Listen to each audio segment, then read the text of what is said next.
Asian बाबा miss के को मिस यो जाँटो हो तिमीले थाहा छैन के तिमीलाई हाम्रो कहानी यस्तो भएको थियो नि साला खाते नम्बर एक मैले भने नि अघि नै भने जसरी के भएको थियो भन्दाखेरि चाहिँ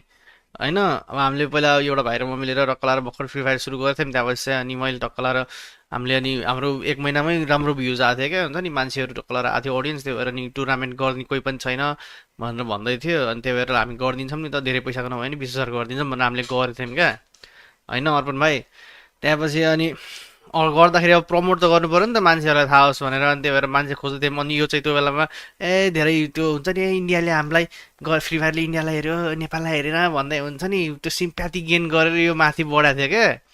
होइन यो डेन्जर माथि पुगेको थियो टिकटकमा भ्युज आउँथ्यो होइन त्यो ग्रिन स्केल लाएर बस्थ्यो क्या अनि हामीले मेसेज गरेको थियौँ कि यसलाई होइन हाम्रो यसो प्रमोट गरिदिउँ न हामीले गर्दैछौँ मैले हामीले देखेको छैन कसैले पनि गर्थेन क्या त्यो बेला टुर्नामेन्ट सुर्नामेन्ट 20,000को त कुरै छोडिदिउँ हामीले 20,000को गरेको थियौँ कि अनि त्यो बेलामा त्यस्तो त्यस्तो भएको थियो अनि यो मुजीले अनि रिप्लाई दिएन पछि एक दिन झ्याब्बको दिन मैले लाइभमा भनिदिएँ यो मुजी यस्तो हो यो मुजी खाते भन्दै त्यहाँपछि चाहिँ अनि ए चाहिँ फेरि नाटक गर्दा हो कि ए मैले तिम्रो मेसेज देखेन तिम्रो मलाई मेसेज गर पर्सनल्ली त्यहाँपछि नि हामीबाट चाहिँ अर्को गरौँला यताउता भनेर नि हामीले अर्को गरिदिने प्लान थियो कि तर हेरेको मेसेज गरेको ब्लग हान्दै रहेछ क्या जहाँ आँठाले चिनी राँडो भयो यो मुजी खाते हो